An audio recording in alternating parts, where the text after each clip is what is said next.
You mentioned consolidation a little bit earlier on. Is the EV space, particularly in China, becoming too crowded, and which players could likely consolidate?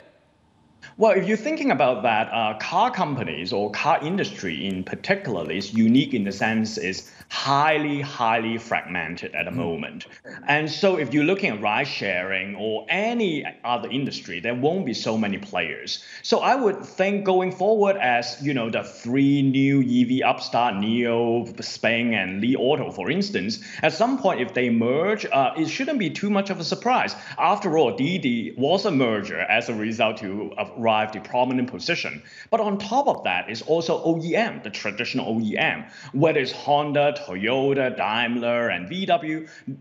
These are a lot of brands. At some point with market pressure, if some of these getting forced out from the Chinese market like other industry would, it shouldn't come off as a surprise.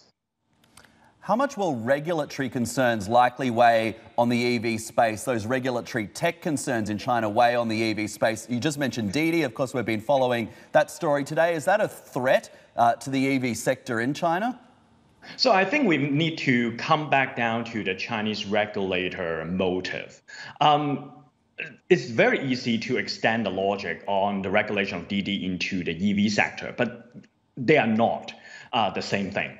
For one thing, Didi is really a monopoly within the ride-hailing economy. The only way for a platform like this to win is to achieve a monopolistic position in every single city. That is not the case in EV. I mean, you have foreign companies, you have domestic company, you have traditional company, the new entrants, all fighting for their own life. So the whole monopolistic argument doesn't apply here. Second, is this EV company, particularly the Chinese one, are massively going abroad as well. I mean, NIO is expanding to Norway, and all of these EV makers can export their product overseas. And as a result, it's a very different type of companies who can bring revenue back home, unlike Didi, who's only making money out from their domestic market. So the regulatory regime looks quite different.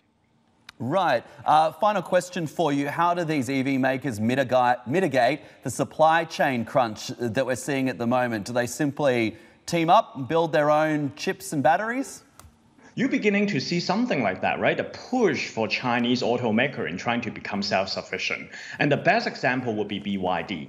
They're not just making battery, they don't just make electric buses and car, but they also have their own semiconductor unit and it's about to go for IPO. I think that is a possible route to secure the global supply in semiconductor. After all, industry experts have predicted even for next year, that would continue to have shortages. And given how expensive it is to build a factory around semiconductor, the only way to do it quickly by the Chinese way of scaling and scope and capital intensive operation is probably do it in-house. And maybe BYD would also entertain contract manufacturing as well as they expand that part of the business.